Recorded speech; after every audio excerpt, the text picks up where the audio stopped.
Hello students, कैसे हो सभी। आई होप सारे के सारे स्टूडेंट्स ठीक ही होंगे। तो सबसे पहली बात यह है, मैं आप सभी स्टूडेंट्स से माफ़ी चाहता हूँ क्योंकि मैंने बहुत ज़्यादा टाइम ले लिया इस वीडियो लेक्चर को डालने के लिए। क्योंकि मेरी क्या एक्चुअली में तबीयत ख़राब थी, मेरा जो गला है उसमें थोड़ा प्रॉब्लम था, तो इसकी वजह से मैंने इस वीडियो को डालने में थोड़ा टाइम ले लिया है। इससे पिछले लेक्चर में हमने क्या है, कुछ बेसिक जो डेफिनेशंस थी उनके बारे में हमने पढ़ा था। कुछ चीज़ें होती हैं जिनके बारे में जानना जरूरी होता है। तो अभी जो हम लेक्चर जो हम देख रहे हैं इसके अंदर हम कुछ बेसिक चीज़ों को थोड़ा और पढ़ेंगे जो हमको 9th क्लास में और 10th क्लास में सीखनी होती हैं। कुछ स्टूडेंट्स ऐसे हैं जो जिनको कोरोना ये वायरस का जो अपने कोविड की जो सिचुएशन चलती रही है उसके बीच में स्टूडेंट्स ने बहुत सारी चीज़ें हैं जो नहीं पढ़ी हैं, तो इसकी वजह से उन चीज़ों को भी यहाँ पर जानना बहुत जरूरी है। तो इस लेक्चर के अंदर भी हम कुछ बेसिक चीज़ों को और पढ़ेंगे, बिकॉज यहाँ पर क्या है, वो जो बेसिक चीज़ें दी गई हैं वो भी आपको एक अपर लेवल पे जाने के लिए वेरी इंपॉर्टेंट है। क्योंकि आप सब समझते हो कि अगर हम एक मकान बना के खड़ा करते हैं तो उसकी नींव अगर कच्ची है तो वो मकान ज्यादा दिन तक ठहर नहीं पाएगा, कुछ दिन बाद में उसको गिरना ही है। ओके, लेकिन फर्क इतना है अगर नींव ज्यादा पक्की होगी तो ज्यादा बेटर तरीके से रहेगा। तो समझने वाली बात यह है कि हमने जो कुछ थ्योरेटिकल जो डेफिनेशंस थी उनको हमने कवर कर लिया था। अब हम कुछ चीजें ऐसी हैं जो समझने वाली हैं, जिनके अकॉर्डिंग हम न्यूमेरिकल्स को सॉल्व करते हैं, क्वेश्चंस आते हैं उनको सॉल्व करते हैं। ओके, तो यहाँ पर हम कुछ चीजों को यहाँ पर कवर करने वाले हैं जो बिल्कुल बेसिक हैं, जिनको आप 9th क्लास में भी 10th क्लास में भी पढ़ चुके हैं। लेकिन मेरा मानना यह है कि जो कोविड की जो सिचुएशन रही है उसके अकॉर्डिंग कुछ स्टूडेंट्स ने बहुत सारी चीजें नहीं पढ़ी है। ओके, तो इसकी वजह से हम यहाँ पर थोड़ी सी बेसिक चीजों को लेकर चलेंगे और वो तुम्हारे 11th के चैप्टर नंबर 1 के अंदर आती हैं, जिस चैप्टर का नाम है आपका बेसिक कंसेप्ट्स ऑफ केमिस्ट्री, रसायन की कुछ मूलभूत अवधारणाएं। ओके, तो यहाँ पर हम सबसे पहले देख लेते हैं। देखो, कुछ स्टूडेंट्स हैं जिन्होंने कार्बन कंपाउंड वाला चैप्टर नहीं पढ़ा था 10th क्लास के अंदर, तो उसमें क्या है, हमारे कुछ कार्बन कंपाउंड्स होते हैं, ठीक है, या फिर वहां पर अपने क्या होते हैं, कुछ हमारे एलिमेंट्स जो होते हैं, तत्व होते हैं, वो तत्व कौन से होते हैं जो तुमने अब तक पढ़ लिए होंगे। ठीक है, फर्स्ट नंबर पे आता है अपना हाइड्रोजन, सेकंड नंबर पे आता है हीलियम, थर्ड नंबर पे आता है लिथियम, थर्ड पे आता है लिथियम, फोर्थ पे आता है बेरिलियम, फिफ्थ पे आता है बोरोन, सिक्स्थ पे आता है कार्बन, सेवंथ पे आता है नाइट्रोजन एंड एट्थ पर आता है ऑक्सीजन, नाइन्थ पे आता है फ्लोरीन, 10th पे आता है नियोन एंड 11th पे आता है Na सोडियम, 12th पे आता है मैग्नीशियम, 13th पर आता है Al, 14th पर आता है Si सिलिकॉन एंड 15th पर आता है फास्फोरस P, 16th पर आता है सल्फर S एंड 17th पर क्लोरीन एंड 18th पर आर्गन एंड 19th पर पोटेशियम और 20 पर आता है कैल्शियम। ओके, हाँ, तो ये कुछ हमारे सॉरी ये पोटेशियम होता है, कैल्शियम होता है, तो यहाँ पे क्या है, इसको K से शो करते हैं और इसको Ca से शो करते हैं। क्लियर? हाँ, तो सबसे पहली बात ये है, देखो ये हमारा हाइड्रोजन है, ठीक है, बट हम हिंदी मीडियम के लिए पढ़ रहे हैं, सो इसको हिंदी में लिख लेते हैं। Hydrogen, helium,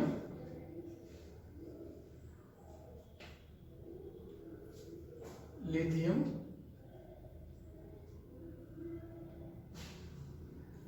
beryllium,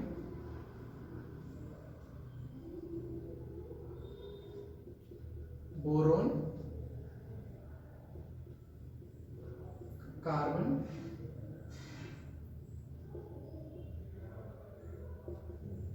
nitrogen, oxygen, fluorine,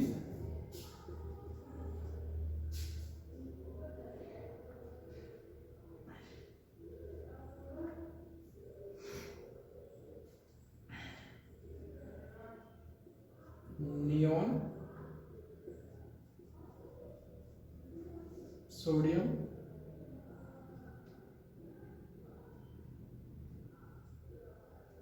magnesium,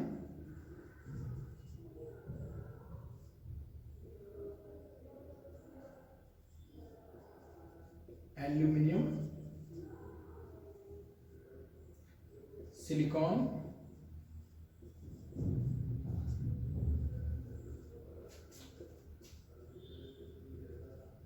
phosphorus, sulphur, okay, हाँ, क्लोरीन, ये आर्गन, ये पोटेशियम,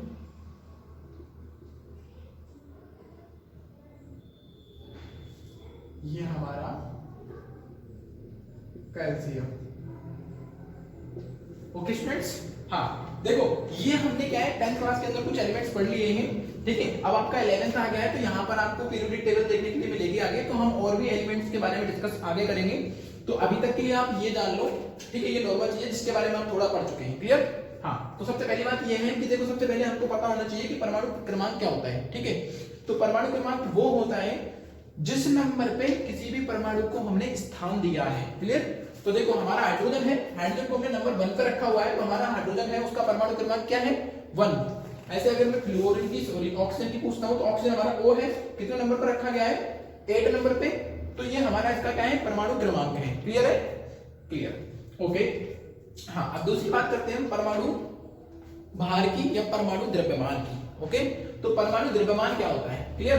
तो सबसे पहली बात आप परमाणु द्रव्यमान की बात करोगे, ठीक है। तो मैं परमाणु द्रव्यमान की बात करने से पहले या फिर परमाणु भार की बात करने से पहले या फिर अणु भार की बात करने से पहले आपको ये समझाना चाहता हूं या फिर ये समझना चाहता हूं आपसे कि परमाणु होता क्या है, ठीक है। कुछ लोग ऐसे होते हैं जिनको पता नहीं होता है कि परमाणु है क्या, अणु है क्या, तो उस चीज के बारे में भी हम जानकारी ले लें एक बार, या फिर आपको समझा दें इस चीज के बारे में कि परमाणु होता क्या है। तो कुछ स्टूडेंट्स तो हैं जिनको पता है परमाणु होता क्या है, तो हम सबसे पहले परमाणु की डेफिनेशन दे देते हैं।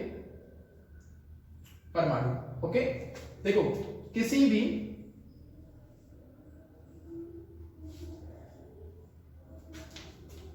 तत्व या पदार्थ, मान लो पदार्थ ठीक की सबसे छोटी इकाई, ठीक, या सबसे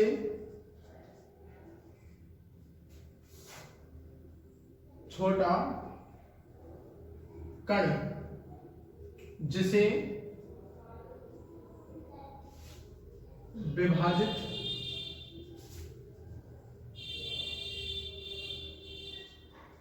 नहीं किया जा सके, परमाणु कहलाता है। क्या कहलाता है,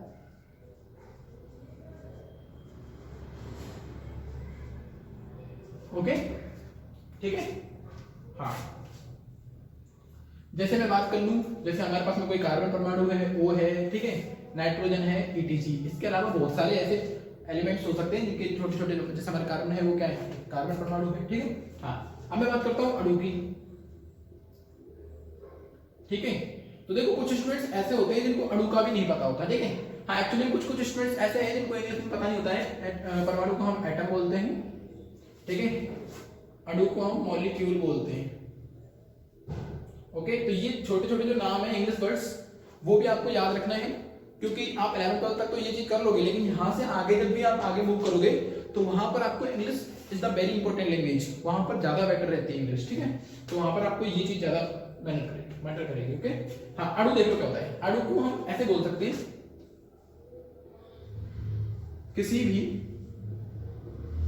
यौगिक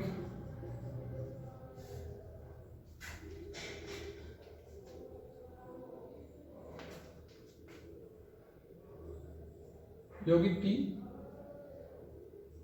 सबसे छोटी इकाई, किसी भी यौगिक की सबसे छोटी इकाई को अणु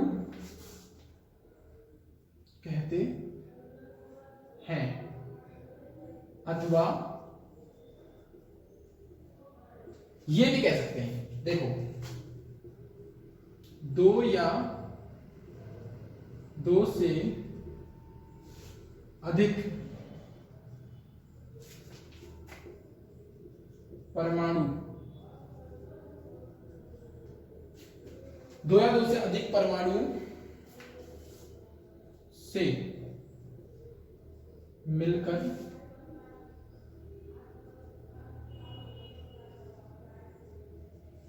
बनने वाले नए पदार्थ को मान लो, नया पदार्थ मान लो या नया व्युत्पन्न मान लो, ठीक। दो या दो से अधिक परमाणु से मिलकर बनने वाले नए पदार्थ के व्युत्पन्न को अणु कहते हैं। क्लियर? जैसे देखो मेरे पास में कोई क्या है, सी है, ठीक है, ठीक है। तो यहां पर देखो ये सिर्फ ओनली सिंगल है, ठीक है, बट मैं इसमें और ऐड कर दूं 2 ऑक्सीजन के 2 परमाणु और इसमें ऐड कर दूं तो तुमको मिल जाएगा यहां पर CO2। क्लियर? क्लियर ना? CO2। तो ये हमारा क्या है, कार्बन डाइऑक्साइड है। क्लियर ना? तो यहां पर देखो ऑक्सीजन के तो क्या है, 2 परमाणु है और एक यहां पर कार्बन का परमाणु, तो मतलब यहां पर आपके 3 परमाणु मिलकर के एक अणु बना रहे हैं। क्लियर? हाँ, या फिर मैं ऐसे बोल सकता हूँ O2 भी एक खुद क्या है, एक अणु है, क्योंकि इसमें ऑक्सीजन के 2 परमाणु हैं। क्लियर? ठीक है, तो ये हमारा क्या होता है, अणु होता है। क्लियर? ठीक। हाँ, तो परमाणु क्रमांक मैं आपको समझा चुका हूं, परमाणु समझा चुका हूं, अणु समझा चुका हूं। अब हम इसके आगे बात करेंगे। क्लियर है ना? हाँ, तो इसको एक बार राइट डाउन करो, फिर हम आगे मूव करते हैं। क्लियर? हाँ, तो अभी हम देख चुके हैं परमाणु क्या होता है, अणु क्या होता है, परमाणु क्रमांक क्या होता है। अब हम पढ़ते हैं किसके बारे में, परमाणु द्रव्यमान और एटॉमिक मास, इसको इंग्लिश के अंदर कहते हैं। क्लियर? हाँ, तो ये देखो किसी परमाणु के नाभिक में उपस्थित प्रोटॉन्स तथा न्यूट्रॉन्स की संख्या के योगफल को उसका परमाणु द्रव्यमान कहते हैं। तो सिंपली फॉर्म में अगर हम इसको समझें, सॉरी सिंपली नहीं, वो सिंपली होता है। ओके, हाँ, तो ये देखो, हाँ, मेन बात ये है, देखो हमारा कोई भी एटम होता है तो ऐसा बोला जाता है कि एटम को हम क्या नहीं कर सकते, ब्रेक नहीं कर सकते। क्लियर? उसको स्मॉलेस्ट यूनिट में रखेंगे। क्लियर है? किसी भी पदार्थ की, सब्सटेंस की। लेकिन क्या होता है, किसी भी हमारा जो एटम है उसके अंदर न्यूक्लियस होता है, जिसको हम बोलते हैं उसका नाभिक, जिसके अंदर न्यूक्लियस जो होता है वो न्यूक्लियस होता है, वो उसमें तुम्हारे 2 क्या होते हैं, पार्टिकल्स होते हैं, ठीक है, कण होते हैं, जिसको एक को बोलते हैं प्रोटॉन और दूसरे को बोलते हैं न्यूट्रॉन। क्लियर है ना? है ना?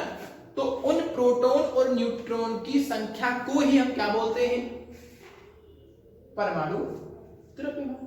ठीक है, तो ये देख लो, किसी परमाणु के नाभिक में उपस्थित प्रोटॉन्स तथा न्यूट्रॉन्स की संख्या के योगफल को, दैट मींस उनकी संख्या को अगर हम ऐड कर देंगे, जोड़ देंगे, तो वो उनकी संख्याओं का योगफल हो जाएगा और उसी योगफल को हम क्या बोलते हैं, परमाणु का द्रव्यमान बोलते हैं। क्लियर है? हाँ, अब सबसे पहली बात ये है, देखो इसको समझ लो।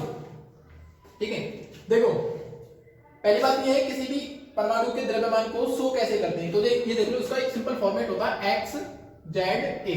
ठीक है, या फिर इसको कभी कभी ऐसे भी लिखा जाता है ZXA, ऐसे, दोनों मेथड सही है। ठीक है, बाकी आप इस तरीके से लिख दो द बेटर। ठीक है, ये भी बेटर, ये दोनों के दोनों राइट है। क्लियर? किसी से भी करो। ठीक है, यहां पर देखो क्या होता है, जहां ए क्या है, परमाणु द्रव्यमान है, Z क्या है, परमाणु क्रमांक है। ओके, और X यहां पर खुद एलिमेंट या फिर तत्व है, तत्व या परमाणु बोल सकते हो। ओके, ठीक है। अब देखो एक फॉर्मूला होता है, और वो फॉर्मूला क्या होता है वो देख लो, A इज इक्वल टू होता है प्रोटॉन प्लस न्यूट्रॉन, क्योंकि यही तो है हमारा एटॉमिक मास, परमाणु द्रव्यमान, यही तो है हमारा। ये क्या है यहाँ पर, परमाणु द्रव्यमान। परमाणु द्रव्यमान बराबर होता है हमारा proton plus neutron, number of protons and number of neutrons. Clear? तो ये देखो, अगर हमको क्या है, किसी भी परमाणु की 2 चीजों के बारे में दिया गया है, ठीक है, जैसे मान चलो मैं ऐसे लेता हूं, हाँ 7N14 ऐसे लिखा हुआ है, तो इसका मतलब देखो ये किसको शो करेगा, इसके एटॉमिक नंबर को ये किसको शो करेगा, x को, और ये किसको शो करेगा, उसके z को। क्लियर, ऐसे बोल सकता हूं मैं, ठीक है। देखो मैं इसकी बात करता हूं, तो यहां पर देखो अगर मेरे पास में क्या है, किसी भी परमाणु के न्यूट्रॉन्स को जानना है मुझे, ठीक है, तो मैं क्या करूंगा, देखो मेरे को ऐसे दिया हुआ है, तो मैं इसमें न्यूट्रॉन का नंबर निकालूंगा, तो कैसे शो करूंगा मैं, देखो ये होता है अपने पास फॉर्मूला, देखो तो यहाँ पर एटॉमिक मास कितना है उसका 14, लो हो गया 14 इक्वल टू प्रोटॉन। देखो प्रोटॉन का जो नंबर होता है वो जेड के इक्वल होता है, जेड को इक्वल मतलब जो उसका परमाणु क्रमांक होता है उतने ही उसके अंदर क्या होते हैं, प्रोटॉन्स होते हैं, ठीक है। तो प्रोटॉन देखो इसका जेड कितना है यहाँ पर 7, तो यहाँ पर प्रोटॉन का नंबर कितना हो जाएगा 7 प्लस न्यूट्रॉन हमसे पूछ रहा है वो, तो हम न्यूट्रॉन को ऐसे लिखेंगे और न्यूट्रॉन का नंबर फाइंड करेंगे, तो हम ऐसे करेंगे, देखो 40 इधर है, 7 को मैं इधर भेज दूंगा तो माइनस के 7 हो जाएगा, तो यहाँ पर न्यूट्रॉन का नंबर भी कितना आ जाएगा 7। और इसी तरीके से आप किसका निकाल सकते हो, एटॉमिक मास निकाल सकते हो, या फिर इसी तरीके से आप प्रोटॉन्स का नंबर भी फाइंड कर सकते हो जब आपको कोई सिचुएशन इस तरीके की दी हुई है तो, या फिर आपको इसको मतलब कोई भी दो चीजें दे रखी हैं तो, क्लियर, या फिर ये दो चीजें दे रखी हो, या फिर न्यूट्रॉन्स का नंबर दे रखा हो, या फिर अपना एटॉमिक नंबर दे रखा हो, दोनों चीजें दे रखी, मतलब कोई दो चीजें दे रखी, तीसरी पूछ रहा है तो आप इजीली फाइंड कर सकते हो। क्लियर है, हाँ क्लियर। तो हमारे देखो कुछ कुछ जो एलिमेंट्स होते हैं उनके, जैसे मान लो ये हमारा 7 पे होता है अपना नाइट्रोजन, इसका एटॉमिक मास होता है ये, ठीक है। ऐसे हमारे देखो 1 पे आता है H का होता है 1, ठीक है। 2 पे आता है He, उसका होता है 4, ऐसे ही बहुत सारे। 5 पे आता है B, इसका होता है 10, 6 पे C, इसका 12, ठीक है। उनके बारे में डिस्कस करूंगा अभी। 17 जैसे Cl होता है, इसका होता है 35.5, ठीक है, Cl। क्लियर ना। तो ये हमारे क्या है, देखो ये हमारा Z है, ये हमारा X है और ये हमारा A है। तो ये चीज आपको समझ में आ गई होगी। हाँ, अब हम मूव करते हैं अणु भार। अणु भार क्या होता है वो देखो, है ना। देखो किसी भी यौगिक या अणु में भाग लेने वाले परमाणुओं के, किसी भी यौगिक या अणु में भाग लेने वाले परमाणुओं के परमाणु द्रव्यमानों का योगफल क्या कहलाता है, उसका अणु भार या उसका मॉलिक्यूलर मास कहलाता है, ठीक है। समझ लो। देखो मेरे पास मान के लो कोई CO2 है, तो CO2 को मैं लिख सकता हूं C+O2। देखो यहां पर देखो C एक अलग एटम है और ये हमारा एक अलग एटम है, क्लियर। इसमें देखो ये एक परमाणु है, ये दो परमाणु है, लेकिन ये दोनों परमाणु सेम टाइप में और ये अलग टाइप का है, क्लियर है। लेकिन है तो डिफरेंट टाइप, मतलब अलग अलग ज्यादा है दो से, तो हम इसको क्या बोल सकते हैं, इस पूरे को अणु बोल सकते हैं, ठीक है। तो इसके अंदर देखो परमाणु एक कार्बन का है और दो परमाणु किसके, हमारे ऑक्सीजन की। तो देखो मैंने बोला है भाग लेने वाले परमाणुओं के द्रव्यमानों के योगफल, तो परमाणुओं के द्रव्यमान, ठीक है। कार्बन हमारा 12 नंबर पर, सॉरी 6 नंबर पर आता है, लेकिन उसका जो परमाणु जो द्रव्यमान है वो कितना है 12, तो मैं इसको लिखूंगा 12 प्लस O का कितने पर आता है हमारा, O आता है 8 नंबर पे, और इसका जो परमाणु द्रव्यमान होता है 16 होता है, तो इसको मैं लिख सकता हूं 60। अब देखो यहाँ पर ऑक्सीजन के कितने परमाणु है 2, तो मैं इसमें यहाँ पर 2 का गुणा कर दूंगा, ठीक। तो ये हो जाएगा 12 प्लस 32, ये हो जाएगा 44, क्लियर। ऐसे मैं मान सकता हूं, जैसे मान लो हमारे पास में कोई NaCl कंपाउंड है, तो इसको लिखूंगा तो मैं देखो Na प्लस Cl, Na का हमारा 11 पे आता है वैसे तो परमाणु क्रमांक में, बट इसका जो वो होता है परमाणु द्रव्यमान वो होता है 23 प्लस Cl का होता है, Na का लिख लो इधर, वैसे मैं डिस्कस करूंगा इसके बारे में, ओके। हाँ Cl हमारा 17 पर आता है, बट इसका जो वो होता है 35.5 द्रव्यमान इसका, ठीक है। दोनों के एक एक परमाणु, तो हमने एक एक ही है, ठीक है। तो ये देख लो, हाँ कितना हो जाएगा, 5 और 3 8, 3 2 5, दैट मींस 58.5। अब मेरी बात सुनो, ठीक है। देखो ये हमारा परमाणु द्रव्यमान तो हो गया, ठीक है, और हमारे यहाँ पर अणु द्रव्यमान भी हो गया या फिर अणु भार भी हो गया। ध्यान रखो द्रव्यमान हो तो उसको हम AMU यूनिट से शो करवाते हैं। जैसे हमने कोई मान चलो चीनी वगैरह परचेज किया, तो हम चीनी को कैसे बोलते हैं, बेटा चीनी कितनी किलो लेके आया, ठीक है, तो उसको बोलोगे कि 5 किलो 2 किलो, उसको नंबर दोगे ना, तो 2 किलो, तो किलो क्या है, उसका यूनिट है जिसमें उसको आप माप रहे हो, तो ऐसे द्रव्यमान को मापा जाता है AMU के अंदर, क्लियर। तो यहां पर भी AMU, ठीक है। ऐसे आप देखो निकाल सकते हो, जैसे मान लो CuSO4 है, ठीक है, CH3COOH है, ठीक है, H2SO4 है, इनके आप क्या निकाल सकते हो, परमाणु द्रव्यमान या फिर सॉरी अणु भार निकाल सकते हो। देखो Cu है, Cu का देखो क्या होता है, Cu आता है 29 पर और इसका होता है 63.5, क्लियर। हाँ ये देख लो Cu का होता है 63.5, तो प्लस अब देखो यहाँ पर हमारा एस क्या है, सल्फर, तो सल्फर का होता है हमारा 16S32, ठीक है, तो इसका 32 होता है ए, इसका ए होता है, ठीक है, तो देखो ये हो जाएगा 32 प्लस ऑक्सीजन कितना हो जाएगा 16, बट इसके कितने परमाणु 4, तो 4, देखो ऐड कर लो 64 हो जाएगा, 64 प्लस 32 प्लस 63.5 ऐड करोगे देखो 96.63 सॉरी प्लस 63.5 ऐड करो कितना हो जाएगा 192 नो 159, ठीक है, ठीक है क्लियर 0.5 AMU, ये तो हो जाएगा अपने CuSO4 का। अब इसकी बात करते हैं, तो देखो इसकी बात करें, देखो मैं इसको सिंपल फॉर्मेट में करता हूं, कार्बन के होते हैं 12 प्लस H3A, तो मतलब 3 हो जाएगा प्लस, क्योंकि H का होता है 1 1 into 3 करूंगा 3 प्लस C के कितने होते हैं 12, वापस से प्लस O देखो 2 आ रहे हैं ना, सिंपल फॉर्मेट में 2 O आ रहे हैं, ऐसा समझ लो, तो 2 O आ रहे हैं, तो देखो एक O का होता है 16, तो 16 into 2 कर दूंगा, क्योंकि 2 है ना वो, तो 16 into 2 करूंगा 32 हो जाएगा, प्लस H कितना है 1, तो इस 1 को भी मैं इसमें ऐड कर दूंगा, मतलब 4 कर दूंगा इनको सीधे, ठीक है, क्योंकि H 3 है और एक ये रहा, तो 4 हो गया, तो मैंने डायरेक्ट 4 कर दिया, ठीक है। देखो 16 और 12 कितने हो जाएंगे, 12 4 16 और 2 18 28, क्लियर, प्लस ये हो जाएंगे 32, ठीक, ऐड कर लो कितना हो गया 60, तो ये AMU इसका क्या हुआ एटॉमिक सॉरी मॉलिक्यूलर मास। इसकी बात करें H2SO4 की, देखो H2, देखो H कितना है यहाँ पे 2, तो मतलब 2 प्लस S कितना है 1 है सिंपल, तो 16 दूनी 32, दैट मीन 32 हो जाएगा, उसका 32 होता है, सॉरी मैंने वो डबल करने का सिचुएशन यूज कर लिया, लेकिन ऐसा नहीं है, उसका 32 ही होता है, क्लियर। O कितनी बार आ रहा है यहाँ पे 4 टाइम्स, तो O का कितना होता है 16, तो 16 into 4 कर दो, तो ये हो जाएगा आपका देखो 34 प्लस ये हो जाएगा 64, ऐड करोगे तो आपका आ जाएगा 448 और 639, ठीक 98, क्लियर। तो इस तरीके से फाइंड किया जाता है मॉलिक्यूलर मास, ओके। हाँ, तो इसको मुझे जहां तक लगता है आपको ये समझ में आया होगा। हाँ, मैंने इसको थोड़ा फास्टली ले लिया था, लेकिन आपको इजीली समझ में आ गया होगा। अगर आपको समझ में नहीं आता तो एक बार वीडियो के अंदर आप देख सकते हो, या फिर आपके जो YouTube पे आप देखते हो तो उसके अंदर एक स्पीड का भी एक ऑप्शन आता है, आप उसमें स्पीड को स्लो भी कर सकते हो, ज्यादा भी कर सकते हो, ओके। तो आप इजीली इसको समझ सकते हो, ठीक है। हाँ, अब हम आगे मूव करते हैं कुछ चीजों पर, ठीक है। तो पहले इसको राइट डाउन करो, फिर हम आगे मूव करते हैं, क्लियर।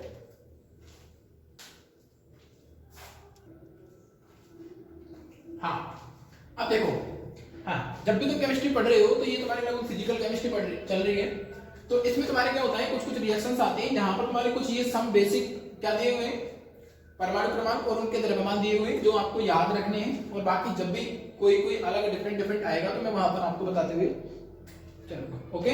हाँ, तो आपको क्या करना है, ये देख लो, ये सारे क्या है परमाणु क्रमांक। इसमें देखो हाइड्रोजन का होता है 1, तो इसका परमाणु द्रव्यमान भी होता है 1, ठीक है। हीलियम का होता है 2 और इसका होता है 4, ठीक है। 3 लिथियम का, इसका 7 होता है परमाणु द्रव्यमान, ठीक है। 4 इसका परमाणु द्रव्यमान, बेरिलियम इसका 9 होता है, ठीक है। तो इस तरीके से आप सबको समझ सकते हो, ठीक है। देखो ये आप जानते हो कार्बन, ये नाइट्रोजन, ऑक्सीजन, फ्लोरीन, ठीक है, नियोन, ये सोडियम, ठीक है, ये magnesium, aluminium, silicon, phosphorus, sulphur, chlorine, argon, okay, potassium and calcium. इसकी बात करो तो क्रोमियम, ये अपना एफिफेरस लोहा, ये Cu वहां पर कॉपर है, कॉपर मतलब तुम्हारा तांबा, Zn जिंक है, ठीक है, जिसको तुम दस्ता भी बोलते हो ना। देखो Ag तुम्हारा क्या है, चांदी, सिल्वर, ये I तुम्हारी आयोडीन है, ये Au तुम्हारा सोना है, और इसके अलावा बहुत सारे एलिमेंट है, 118 है लगभग, तो उनको हम पीरियोडिक टेबल के अंदर देखेंगे जब भी चैप्टर आएगा, ठीक है। तो आपको ये सब कुछ याद करना है, जिसके अकॉर्डिंग आप क्या कर सकते हो, जिसके थ्रू आप कुछ रिएक्शंस को इजीली सॉल्व कर पाओगे और मोल कांसेप्ट को इसके द्वारा तुम अच्छे ढंग से समझ पाओगे, क्लियर। अब देखो ये मोल कांसेप्ट है क्या, मोल कांसेप्ट यानी मोल धारणा है, ठीक है। तो यहाँ पर हम मोल के बारे में पढ़ेंगे कि मोल होता क्या है, मोल को धारण करने से उसके लाभ क्या होते हैं, ठीक है। मोल की धारणा से क्या अभिप्राय है, मोल को ज्ञात कैसे करते हैं, ठीक है। तो ये सारी चीजें हम इसके बारे में पढ़ेंगे, ठीक है। तो पहला पॉइंट मान लो इसका हम ऐसे मान लेते हैं, मोल क्या है या मोल किसे कहते हैं। दूसरा मान लो मोल की धारणा से क्या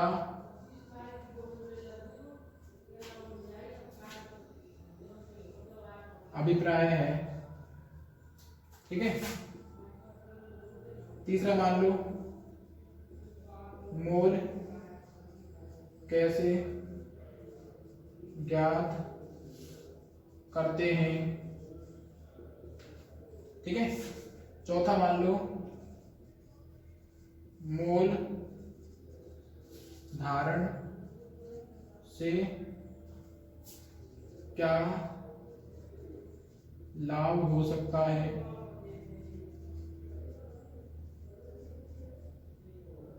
ठीक है, ये सारी चीजें जिसके बारे में हम पढ़ेंगे। ठीक है, ओके, मोल के बारे में। ठीक है, तो इसको भी एक बार राइट डाउन कर लो, फिर हम आगे मूव करते हैं।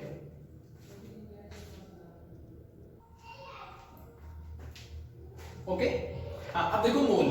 ठीक है, देखो मोल को सिंपल फॉर्मेट में देखो ऐसे इंग्लिश में मोल लिखा जाता है, बट इसको स्मॉल एन से शो किया जाता है। डिनोटेशन इसका कैसे किया जाता है, स्मॉल एन से। ठीक है, देखो किसी पदार्थ में उसकी मात्रा की इकाई को, ठीक है, देखो किसी पदार्थ में उसकी मात्रा की इकाई को एक मोल या मोल कहा जाता है। क्लियर है ना। ठीक है, अब देखो जो एक निश्चित संख्या को प्रदर्शित करती है, किसको, जो इकाई होगी वो एक निश्चित संख्या को क्या करेगी, प्रदर्शित करेगी। क्लियर है। ठीक है, देखो मोल का जो संबंध है वो किसी भी पदार्थ में उसके द्रव्यमान, उसके कणों की संख्या तथा गैस के आयतन से होता है। ठीक है, तो ये चीज समझ लो पहले, है ना। अब पहले एक चीज समझ लो कि कण होता क्या है। ठीक है, एक तो यहाँ पर हम कणों की बात करेंगे, देखो कण समझ लेते हैं। दूसरी बात हम किसकी बात करेंगे, द्रव्यमान। तो द्रव्यमान में आपको पहले से समझा चुका हूँ। ठीक है, बात करता हूँ मैं आयतन की, तो आयतन की बात करूँ। हाँ, तो ये देखो सबसे पहली बात, देखो मोल का जो संबंध होता है किसी पदार्थ में उसके द्रव्यमान, क्लियर, एंड उसके कणों की संख्या तथा गैस के आयतन से होता है। तो ये संबंध देखो हम कैसे लिखेंगे। ठीक है, तो इस संबंध को देख लो। हाँ, इस संबंध देखो, जो मोल है, मोल को हम स्मॉल एन से शो करते हैं। तो स्मॉल एन इक्वल टू हमारा क्या हो जाएगा, ये फॉर्मूला भी है, इनको आप ध्यान रखोगे। ठीक है, तो इनका संबंध क्या होता है, देखो सबसे पहली बात, संबंध पहला क्या, देखो पदार्थ में उसके द्रव्यमान। ठीक है, तो द्रव्यमान को बोलेंगे W अपॉन, देखो अमान को द्रव्यमान दिया हुआ है, तो वो W का मतलब ये है कि उसका वेट दिया हुआ है किसके अंदर, ग्राम के अंदर। तो मैं इसको लिख सकता हूं इन ग्राम। ठीक है, अपॉन कैपिटल M, और कैपिटल M क्या है यहाँ पर, मॉलिक्यूलर मास। ठीक है, अगर देखो तुमको किसी एटम के बारे में पूछ रहा है तो यहाँ पर M क्या होगा, एटॉमिक मास होगा। क्लियर, मतलब परमाणु द्रव्यमान।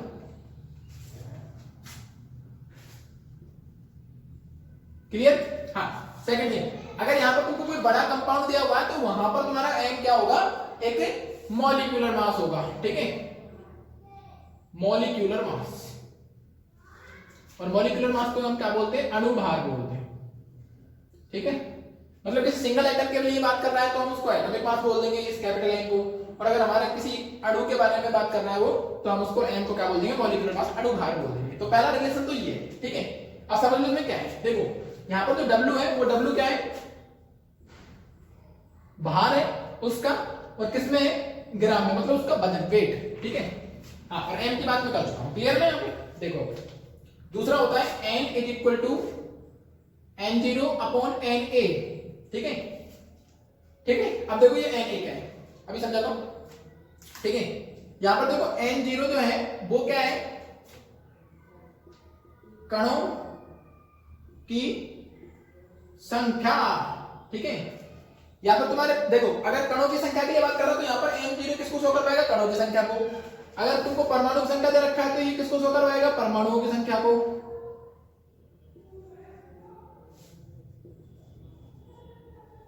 जब हम क्वेश्चन करेंगे तो वहां पर और ज्यादा अच्छे तरीके से क्लियर हो जाएगा। ठीक है, इसके ऊपर कुछ क्वेश्चंस हैं, अभी हम पहले मूल कंसेप्ट को पूरा करेंगे, कुछ रूल्स आएंगे उनको हम पढ़ेंगे, तब हम इसके बारे में और ज्यादा अच्छे तरीके से डिस्कस करेंगे।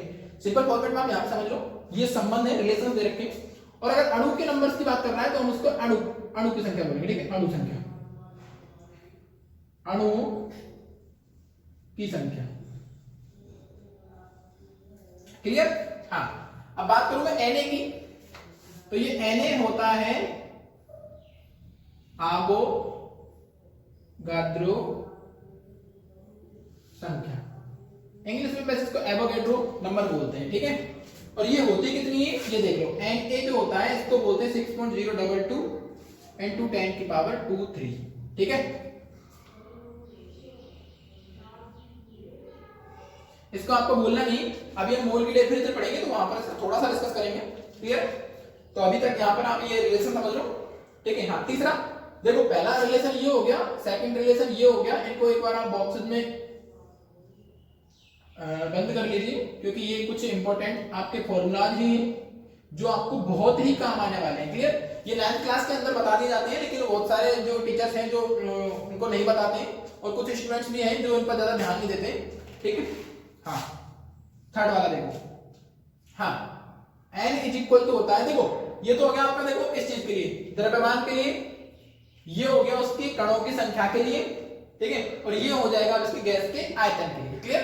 तो गैस के आयतन के लिए होता है B/22.4, ठीक है। तो देखो वॉल्यूम, ये गैस के लिए होगा।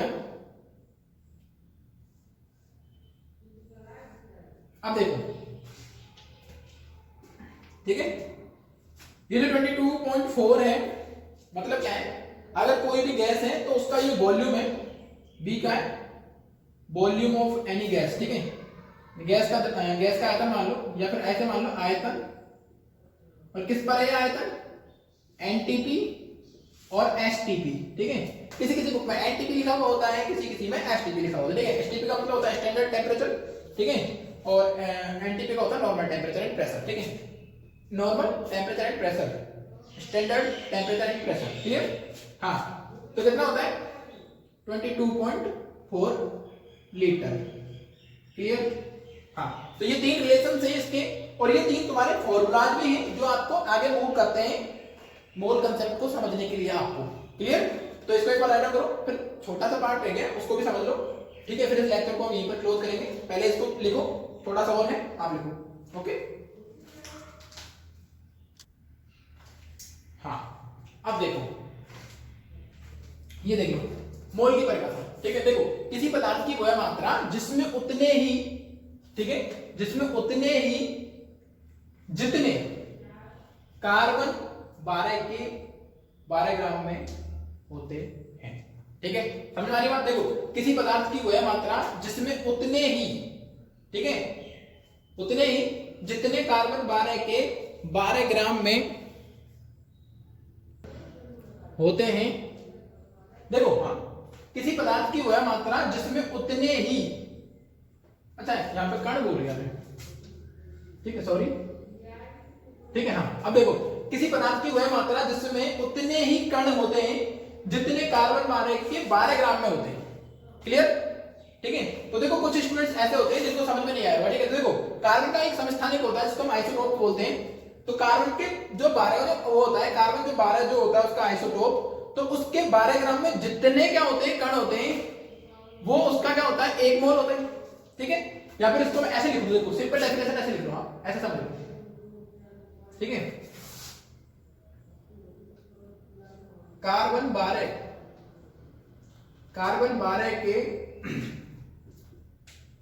12 ग्राम, ठीक है, कार्बन 12 के 12 ग्राम में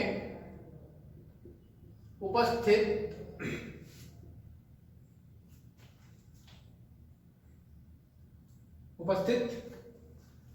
हाँ बताओ, कणों बोले या फिर परमाणु, बताओ, कणों बोलो या परमाणु, कुछ भी बोलो, कोई फर्क नहीं पड़ने वाला, ठीक है। तो इस चीज में भ्रमित नहीं होना है आपको, मैं भी बताऊंगा और ये चीज, ठीक है। तो देखो, कार्बन 12 के 12 ग्राम में उपस्थित परमाणु की संख्या को उसकी 1 मोल कहते हैं,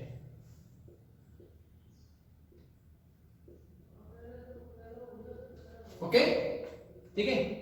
जो 6.022 into 10⁻23 संख्या के बराबर होती है, ठीक है, ठीक है। तो जो ये मोल की जो अवधारणा है वो किसने दी थी, एवोगैड्रो ने दी थी, ठीक है। अपने एक साइंटिस्ट हुए थे, केमिस्ट, जो जिनका नाम था एवोगैड्रो, तो इसकी वजह से इस संख्या को कौन सा नाम दिया गया था? एवोगैड्रो संख्या। ठीक है, तो इसे हम बोल सकते हैं इस संख्या को, ठीक है,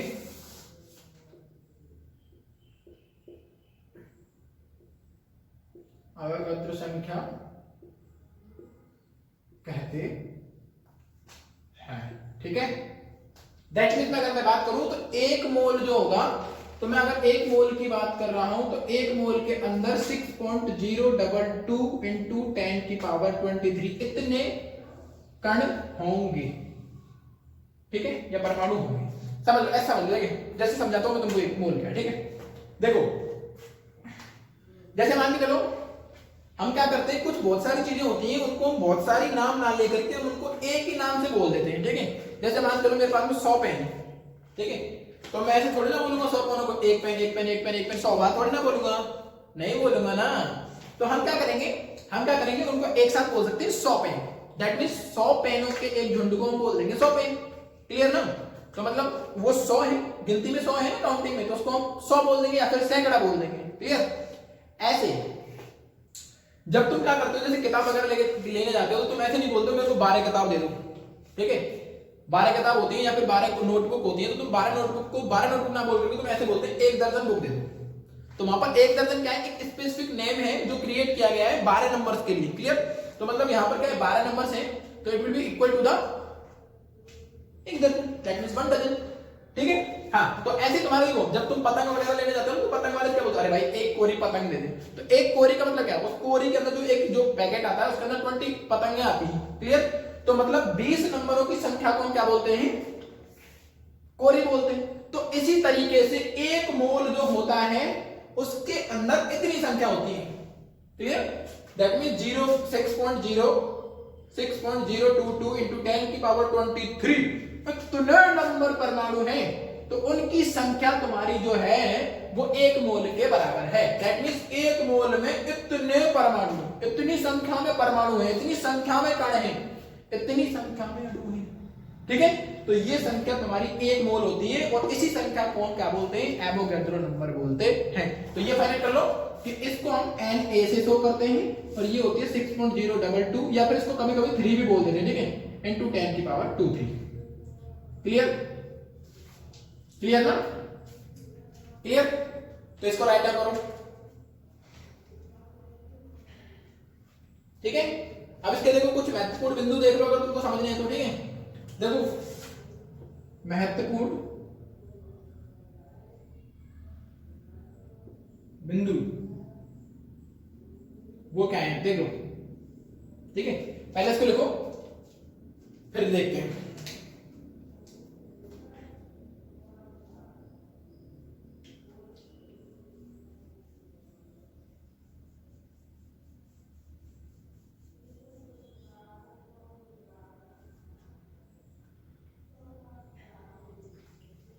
लिखिए।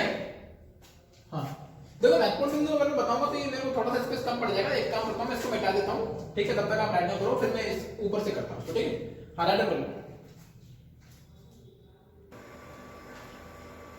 हाँ ओके, तो देखो कुछ बिंदु होते हैं जो तुम्हारे जानने योग्य हैं, जो तुम्हारे काम के हैं, यूजफुल हैं। ठीक है, देखो हाँ समझ लो, जो हमारा एवोगैड्रो नंबर होता है वो क्या है वो देख लो। देखो अगर हमको बोला जाता है एक मोल, ठीक है, तो इसका मतलब हो जाएगा हमारे पास में 6.022 इंटू 10 की पावर 23 कण, कि हम कण के बारे में बात कर रहे हैं। ठीक है, जो हमारी क्या होती है, एवोगैड्रो नंबर होती है। ठीक है,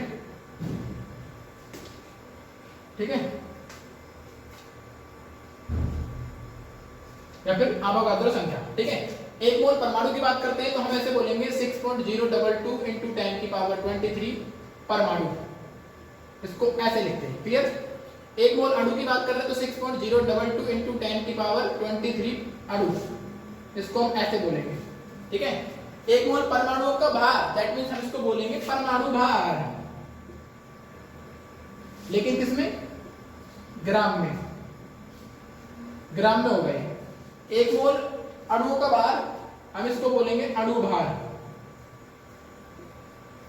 लेकिन इसको भी किसमें बोलेंगे, ग्राम में।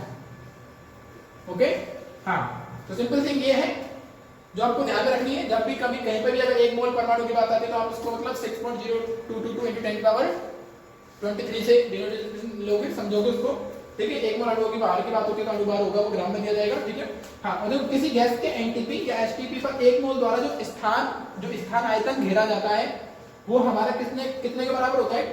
22.4, दैट मींस 22.4 लीटर के इक्वल होता है। क्लियर है ना? हाँ, तो मुझे जहां तक विश्वास है कि आपको इस लेक्चर के अंदर जो भी मैंने समझाया है इजीली आपको समझ में आया होगा। तो हम आगे मिलते हैं नेक्स्ट लेक्चर के अंदर। सो चैनल को सब्सक्राइब करना ना भूलें एंड बेल आइकन अवश्य दबाएं। ओके, मिलते हैं नेक्स्ट।